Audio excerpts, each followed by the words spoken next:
Content warning. This video contains discussions of World War II and the Holocaust as well as fascists and their beliefs. Please proceed with caution. From It Can't Happen Here by Sinclair Lewis, to The Plot Against America by Philip Roth, to Man in the High Castle's TV adaptation, to completely fabricated Holocaust allegories that were used to teach middle schoolers across the US about prejudice like the boy in the striped pajamas, it seems as though we'd be more prepared for what we're currently living through. Not the rise of fascism, but rather the arrival of fascism in the US. We've had multiple warnings given to us about what could possibly happen for decades, and yet here we are living in a real-life Man in the High Castle episode, sympathetic Nazis and all. A decade-long journey in the making by the Conservative Party has finally come to fruition with a total attack on the most vulnerable populations in the country, specifically trans people and immigrants, for the benefit of the billionaire ruling class. Neo-Nazism and the alt-right have been so normalized that Musk's Hail Hitler salute is being civilly debated by the only left-leaning party in the US with any sway in public opinion, the Democrats. Rather than mobilizing the country to shut down and fight back against the right and back them into submission, for most Democratic politicians and talking heads, they're just not ready to go there yet. And though AOC and Kamala Harris, as well as other Democrats, did rightfully call Trump a fascist during the election and after, and some are grilling his cohort of supporters in Congress, other liberal Democratic talking heads such as Anderson Cooper, Patton Oswalt, and Jon Stewart are unable or unwilling to call out fascism for what it is,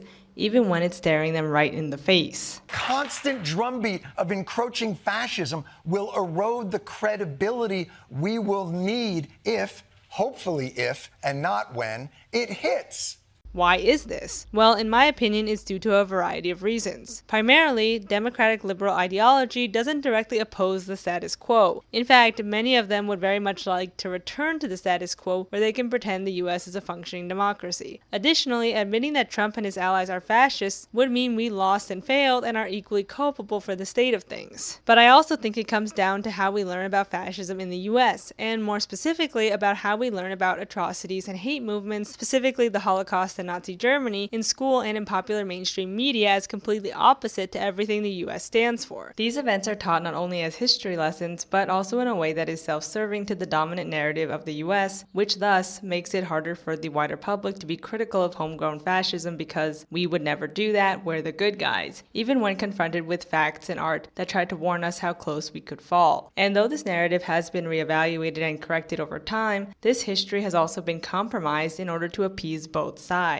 And part of this is because conservatives want to continue to teach children to love their nation and be obedient to the state, and part of it, in my opinion at least, is because of liberals and liberal optimism and naivete. This belief that if we just explain why racism, bigotry, and anti-Semitism and Nazis are illogical and wrong and evil, history won't repeat itself. Because as important as it is to teach this stuff as bad, to say the least, to believe that simply by teaching it as such will get people to not look up to the likes of fascists fundamentally misunderstands why people join radically conservative movements in the first place. You can't logic someone out of an ideology that they didn't logic themselves into. Hate doesn't make sense, and though it would be nice if we could just convince people, especially children, why this is wrong, we would. But kids, teens, and adults still get radicalized. This isn't to say that we should just give up on the liberal curriculum and stop making anti-war art and movies and books, but rather school classrooms and multimedia cannot shoulder this burden alone. Greater government protections need to be put in place to make hate groups illegal. We need to put limits on the freedom of speech, ban guns, and not compromise with a party that would love to see us dead. And today, things look more dire than ever when it comes to the rollback of DEI initiatives, not only in the workplace but in academia and higher education, as well as in public schools with attacks on CRT and learning about race, racism, and privilege within a historical context. Additionally, there's been continuing attacks on learning about gender-based discrimination, gender identity, and sexuality in schools. So in this video, we're going to delve into the narrativization of history, and talk about how by thinking of history in this way, either as a tool for nationalism or as moral instructional lessons that we can all learn from, not only essentializes history and reduces tragic and traumatic events down to a very special episode, especially for the privileged class, but also doesn't stop radicalization to the right, no matter how much we might wish it would. And I am aware that this sounds bleak because according to my viewer survey for this video, in which more than 500 people participated, thank you by the way, most of us are taught that we learned from the Holocaust, that we got the message. And that is how this history is widely taught, that we'll never go back. But in my opinion, it's clearly no longer useful to pretend that this way of viewing and teaching the past will stop further radicalization and make the world a better place, without also enacting strict legislation protecting the rights of marginalized people by criminalizing hate groups and discrimination, as well as dismantling the police that works to protect the perpetrators of hate crimes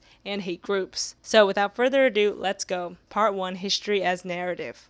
So before we get into how the history of World War II and the Holocaust is taught in the US, we first have to understand how these events are narrativized and internalized. And this narrativization is twofold. On a more macro scale, the US's role as part of the Allied powers in the Second World War helped give Americans a national identity as good guys. And though we had a national identity before this, with the Founding Fathers and the Civil War, World War II was one of the first times the US dominated the international stage. With Nazi Germany and Imperial Japan as our foils, they helped shape who we are as a nation by having something foreign to oppose ourselves to. We had an enemy to measure up against. The US's role in World War II was that of a hero, and was a time where we supposedly stood up for all of our ideals: freedom, liberty, and justice for all. Afterwards, we justifiably became a global superpower militarily, economically, and technologically. The US entering World War II and winning was then ingrained into our national consciousness and story, and romanticized in such a way that both parties like to harken back to that time again and again. It's remembered as an era where we put our political differences aside to fight a common enemy, and where we all learned a lesson about prejudice. Despite the US only entering the war after Pearl Harbor, having a long and detailed history of anti-Semitism, isolationism, and eugenic societies that continued well after World War II, not to mention incarcerating around 120,000 Japanese Americans simply for being Japanese. And this isn't to say that Democrats, as the only big liberal and progressive party in the country, don't show regret and humility, but it should be remarked that Obama has been the only sitting president to ever visit Hiroshima. No other sitting US president has ever set foot there, despite us learning from the past. Secondly, on a micro scale, there's how the US's involvement in World War II is introduced in public schools, and the main way this is disseminated is through narrative, primarily through memoirs and historical fiction, as per your responses. Many of you listed the same books I read growing up as a kid: Number the Stars, The Diary of Anne Frank, The Boy in the Striped Pajamas, Night, Mouse, and Lily's Crossing. And this makes sense, of course, as first-hand accounts and recounts are how we pass information down as a species, and these stories connect history to the present day. But some of these books are better than others. The Boy in the Striped Pajamas slipped through the cracks and was taught for the longest time in US schools, and even got a big-budget movie adaptation simply because it's about the Holocaust, without actually reflecting on if it's accurate and who the narrative serves. Does it exist to give us real insight into someone's lived experience, or does it exist to shock us and simply use the background of a concentration camp as an allegory to teach us about prejudice? In this way, the events of the Holocaust are used in the school curriculum to teach about discrimination and why it's bad, which makes sense and is fine on the face of it, but I think it somewhat reduces the importance of these events by giving them instructional value. The Holocaust matters because millions of people died, but I guess for some educators and school board members, that isn't enough to get students engaged. What would really hammer in the message is either telling the kids that this could happen to you, or with the intention of trying to root out prejudice before it takes hold, which again is well-intentioned and makes sense, except when it does happen to marginalized kids, when kids are bullied in school and when their liberties are under attack by the right, such as what's happening to trans youth and children, many Democrats and teachers want to ignore it. At least when it came to my experience with being bullied in school, teachers were reluctant to call out racism for what it was, even though we were learning about prejudice in school. I do think it's worth it to intervene in a child's life by exposing them to the idea that prejudice and bigotry is wrong. The earlier the better. But in my experience and research at least, the classroom lessons on discrimination by using the backdrop of either the Holocaust in Nazi Germany or Jim Crow discrimination laws in the US never seemed to be for the white Christian kids in the class, but always ironically for the marginalized ones. I think of Freedom Writers, which was based on a real white inner city teacher that taught kids of color about the dangers of racial prejudice by introducing them to the Holocaust and Nazism, as if they don't already know how detrimental prejudice is. It starts with a drawing. I think of the wave experiment, where it's the bullied kid, the outsider, who becomes the most enamored with the wave, an allegory for Nazism. The Wave, at least the educational short film, tries to prove that the weird loner kid is alone for a reason, and it was good we ostracized him actually, when no, it would most definitely be the bullies who take advantage of systemic othering, not the kid who's picked on for reading comic books. In the end, I don't even know what the message of the bullied kid becoming the bully fully is supposed to be, because he actually becomes a pretty good student under Mr. Ross's authority. Even the slow kids are doing better now that we have the wave, is one of the reasons why it's bad. But I guess things were better when he was falling behind, and where he was getting picked on by the football players for sleeping in class. And lastly, I think of the blue eye brown eye experiment. That, like the wave, was not vetted in any way, and was inspired by the assassination of MLK and eugenics. I already made a video about this as well as the wave, but essentially Jane Elliott, a white teacher from Iowa, split her 3rd grade class into 2 groups based on eye color. On the first day, the blue eye group was inferior and the brown eye group was superior, and Elliott convinced them that this was because the more melanin you had in your eyes, the smarter you were. The blue group also had to wear black collars around their necks. The next day, they reversed the roles, and Elliot noticed that the blue-eyed kids weren't as cruel as the brown-eyed kids because they knew what it was like to be in their position. Supporters of the experiment say that it creates empathy by being able to step into someone else's shoes, especially for white people. But in my video, I concluded that it just makes people really angry, at least adults, as Elliot would later conduct the social experiment at diversity seminars and workshops for adult employees in various companies during the 1980s, when corporations started to become more inclusive. One of Elliot's favorite quotes is, "We're one race, the human race," which is a typical liberal slogan that, though is true and means well, mainly works as a feel-good slogan and not much else. Like I said in the intro, though the phrase is logical, hatred and racism is not. My main criticism of Elliot's work is why not just talk and source work from actual black people about their experiences? Stop centering white people and their feelings. They shouldn't need to step into a minority's shoes for a day to feel empathy for another person. And no, I don't think that's what it takes, because the outcomes of these workshops are again usually more hostile than positive and just consist of a lot of yelling. Wasn't there an Office episode about this? In the survey, one U.S. responder brought up a bringing history to life lesson they went through, in which they were forced to stand in the snow without jackets for like 20 minutes to drive home how terrible the death marches were, but they did say that it was effective. When reading your responses to the question, did you think the curriculum about the Holocaust and World War II was comprehensive, the responses were pretty split. Many said no, but many others said yes, but it could have been better. Commenters from the US said, "We didn't study the history in detail. There was probably 1 page for World War II in our curriculum, mostly learned from YouTube and books on my own. No, we did not learn about the concentration camp badge system or the treatment of communist and LGBT people during the Holocaust. We also barely covered the Second Sino-Japanese War and the treatment of Koreans and Chinese people living under Imperial Japan. Absolutely not. What we were taught in school was a bizarrely sanitized version of the Holocaust, more concerned with not exposing us to anything too distressing than actually teaching us about the horrors inflicted by the Nazis. Any knowledge I have about the actual horrors of the Holocaust I've gained from my own reading and research. When it comes to those who study World War II and the Holocaust in Europe, many said that it was comprehensive as it's primarily their history, specifically Germany's.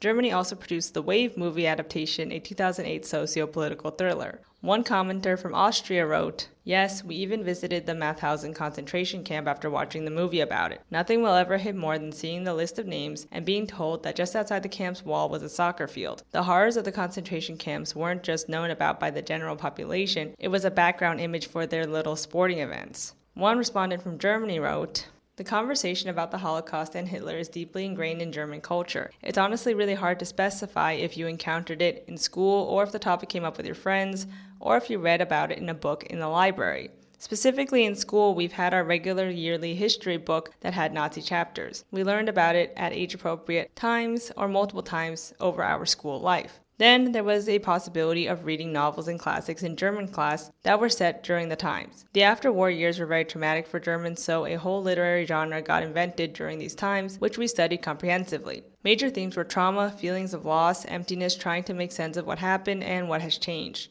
In Gemeinschaftskunde, which is like social studies with politics, culture, and other stuff like that sprinkled into it, we discussed the German government and culture pre-Hitler, the Weimar Republic, and why it failed. Hitler's regime, what did he do politically, socially, who was the target, which role did religion play, etc. And as in every subject, we discussed what we learned from it. Another German commenter wrote that though they think their school curricula was decent in teaching about the Holocaust and World War II, in their experience, they never learned much about history outside of Central Europe and some minor events in North America. If it wasn't for my personal interest and my prolonged art history study, I wouldn't know much about any other historical events and cultures. But in German culture, we put a very heavy emphasis on how atrocious the events during the Holocaust were, but we don't get to know anything about the Japanese side." One commenter from Argentina wrote, It was comprehensive in the sense that you understood what had happened, but never understood the complex reasons on how genocide can actually happen without the resistance of the majority of people. Also, the school had no way to force some students to actually pay attention to what was being said, as it wasn't on the actual curriculum and it could not be graded. So some students, specifically the self-proclaimed Nazi ones, just didn't care. The information was on point, it just didn't have a way of reaching the ones who were taught at home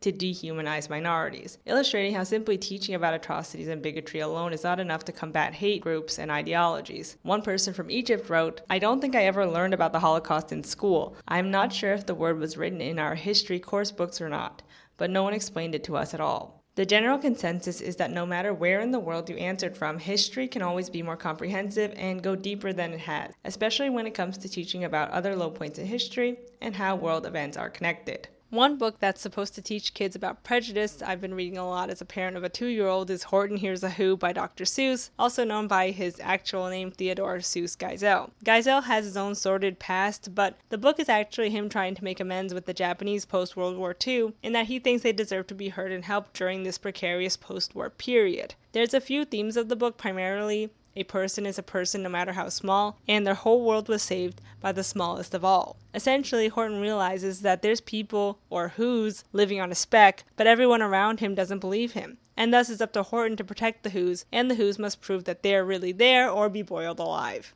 They shout and shout and shout to no avail, and what helps them finally be heard is the voice of a little kid, illustrating how important children are the future, etc. And because the other animals can hear them, they suddenly have a change of heart. Even the sour kangaroo is on board with protecting the speck and the who's, even though they were just about to destroy their entire planet. And truthfully, I do like the beginning of the book where Horton isn't sure if there's people living on the speck, but resolves to protect it anyway because a person is a person no matter how small. And just because they're small doesn't mean they don't have a right to exist. But where it gets too liberal, for me at least, is that it's up to the who's to prove that they're really there that saves them, because though it's nice for a kid story and they are the main audience, that again fundamentally misunderstands why fascist governments want to systemically destroy groups of people. It's not because the other animals don't believe they don't exist or can't hear them or just need to hear the who's side as to why they should live, putting all the burden on the victims to prove their humanity, but rather the kangaroo and the Wickersham brothers don't care about them.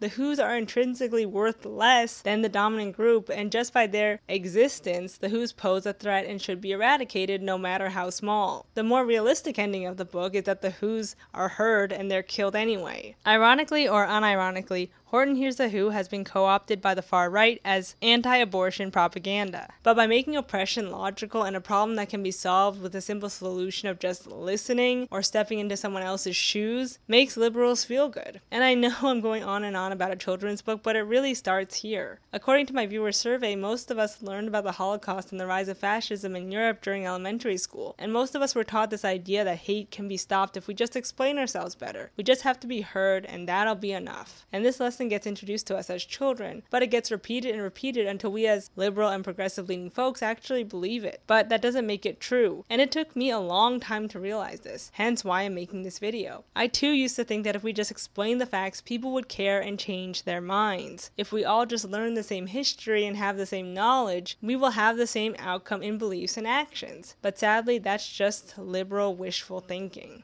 In all, by teaching history as liberal allegory, we're constantly skirting around the core of the issue, which is that hate is illogical, and therefore cannot be fought with good morality lessons and simply by showing an ideology as wrong or telling kids to step into someone else's shoes, as noble as that is. Hate speech, bullying, and radical hate groups can only be stopped by putting no tolerance rules in the classroom, having real consequences in place for offenders, and putting laws and organizations in place on a federal and state level that don't give Nazis the time of day. Additionally, I think it would be more meaningful to actually sit with the uncomfortableness and trauma of racism and genocide and war rather than try to turn it into something we've learned from. Not only because we haven't, but also because that's what this kind of history deserves. History, real life events that impacted real people, isn't meant to be fun nor exist to serve a purpose to you as an individual or as a nation, but rather exists to be witnessed and respected. Of course, we should continue to frame these events as bad, but not because it could happen to you, but rather it happened to people who aren't you. And you as a person, as a human, need to have empathy for that regardless of how it might affect you. Part 2. The Liberal Agenda. So before we end this video, I thought it would be pertinent to address the liberal agenda. If you listen to conservatives, they'd argue that liberals control Hollywood, college campuses, and even K-12 schools, and that their malevolence needs to be stopped. Hence their Project 2025 goal of destroying the Federal Department of Education, Florida's Stop Woke Act, which prohibited schools and businesses from teaching concepts related to race, gender, racism, and privilege, a direct attack on CRT, as well as various executive orders Trump has filed, including taking away Title IX protections from trans students that was implemented under Biden, rolling back DEI initiatives when it comes to diversity and inclusion hires, an end to affirmative action, which actually happened under Biden, and the House passing a law to ban trans student athletes from school sports. This bill that claims to protect women and girls now sits in the Republican-controlled Senate. And I'm just gonna give it to them here and say, yes, most college campuses and schools and even Hollywood productions are liberal and woke, but where we disagree is that this is something bad. In the right's eyes, racial homogeneity, gender hierarchy, and white cis-het patriarchy is the natural order of things, and anything contrary to that is unnatural. To progressives and those on the left, we view these systems as unjust because it systemically hurts people on the basis of nothing, and this false-imposed hierarchy only exists to benefit the few who fit these definitions. And that's not the type of world we should live in. The reason why we thankfully have liberal institutions and protections for minority groups today was because of the work of the civil rights movement in the 1960s and beyond. These advocates made sweeping changes to not only who compose the student body and who runs educational institutions, but also the mainstream public school curriculum. In Deborah L. Schultz's 1993 paper To Reclaim a Legacy of Diversity, analyzing the political correctness debates in higher education for the National Council for Research on Women, she delves into the positive impact diversity initiatives and grants have had on graduates, but also how there's still a long way to go as seen by the explicit harassment of these students due to racism and gender and sexuality-based discrimination, as well as how the conservative Reagan and Bush administration tried to push back against political correctness goals in college campuses because of the liberal conspiracy of diversity and inclusion. As Schultz writes, exploiting national concern over the efficacy of our educational system, opponents of change have used carefully orchestrated media outreach to relabel PC as a liberal conspiracy, to stifle academic freedom and subvert so-called traditional standards of merit. These critics charge that campus codes against racial and sexual harassment suppress free speech, that women's studies and ethnic studies are replacing the classics of Western civilization in newly required multicultural core curricula. Sound familiar? However, despite conservative pushback, women of color saw a more dramatic enrollment increase in college than white women. For example, there was an 8.7% rise in enrollment for African American women compared to 6.1% for white women students from 1988 to 1990. Additionally, in the 1980s and early 1990s, a few major foundations continued to provide support that enabled women's studies, ethnic studies, and curriculum transformation products to build on earlier efforts. In philanthropy and the emergence of women's studies, Miriam Chamberlain and Alison Bernstein estimate that foundations invested $36 million over the last 20 years on women's studies projects. Significant commitment of funds for campus diversity projects by the Ford Foundation and other major foundations such as the Lilly Endowment underscore the importance and complexity of the challenge to create campus environments that would, in the words of University of Wisconsin-Madison Dean of Students Mary Roos, welcome those who have not been welcomed in the past. It's important to note that who benefited the most from affirmative action was white women, and we would still be a segregated country if it had not been for the work of those who came before us. The mainstream narrative of this country would still be romanticizing the Civil War and Manifest Destiny if we didn't have these initiatives to really reflect back on history. But honestly, even though college campuses are mostly liberal safe spaces today, a lot of them are still home to hate groups because according to many liberals, they have the right to exist. You can't infringe on their freedom to express their beliefs, even if you disagree with them. I went to a pretty liberal college, but they still allowed pro-lifers and young Republicans to go around and talk about their anti-abortion beliefs and proudly wear their MAGA hats. We had a professor who was praising Trump's Muslim ban and talking about how the country got its balls back after he was elected. And of course, he was protected by HR. There was even a religious zealot who once in a while would show up on the quad to say we're all going to hell while thumping a Bible. And he was allowed on campus because it's freedom of speech. Just because you don't like him doesn't mean that you have the right to silence them, even if they're being hateful and harmful and calling calling for your head.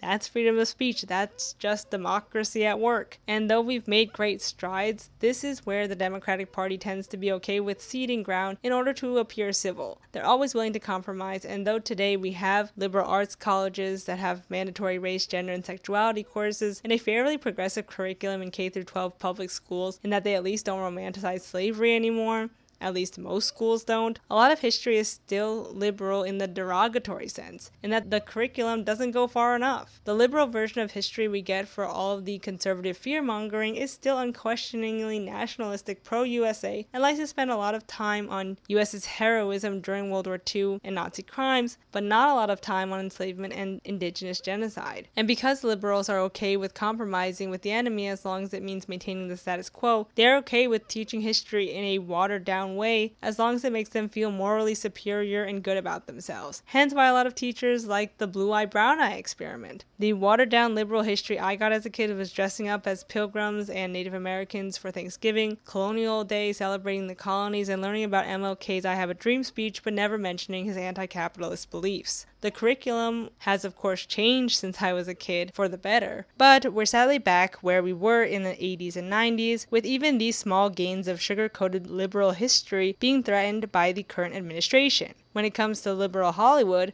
that's another beast entirely. The reason why right-wing conservatives have it out for Hollywood is because they hold this anti-Semitic belief that Jewish people control the media. This is just one of the many conspiracy theories they believe. And they associate Jewish people with the liberal Democratic Party because, at least in modern history, they were a huge part of FDR's voter base. Another reason is because conservatives, like liberals, realized that art, specifically the new medium of film, had immense power, especially when it came to reaffirming and challenging societal norms. While artists experimented with this new way to tell stories, the more conservative cohort in the US balked at how racy the movie industry was, at least in their eyes, and saw the need to censor art in order to uphold American traditional values. Enter the Hays Code. After the code was implemented, there were strict rules when portraying gay and lesbian characters on screen, and generally same-sex couples and gay characters were banned from appearing in movies. Though there were ways around the code, which led to coded LGBTQ+ characters that audiences knew were supposed to be non-straight, but were subtle enough to go over the censors' heads. Romantic relationships between people of different races was also frowned upon and not allowed. This was able to bypass censors by implementing yellowface, for example. Lastly, there was even rules on depicting Jewish people and negative portrayals of Germans until the end of World War II, according to pre-code film historian Peter Doherty. This is because at the time Germany was a big market for American-made films, which is why Chaplin's The Great Dictator from 1940 is so remarkable. Before World War II,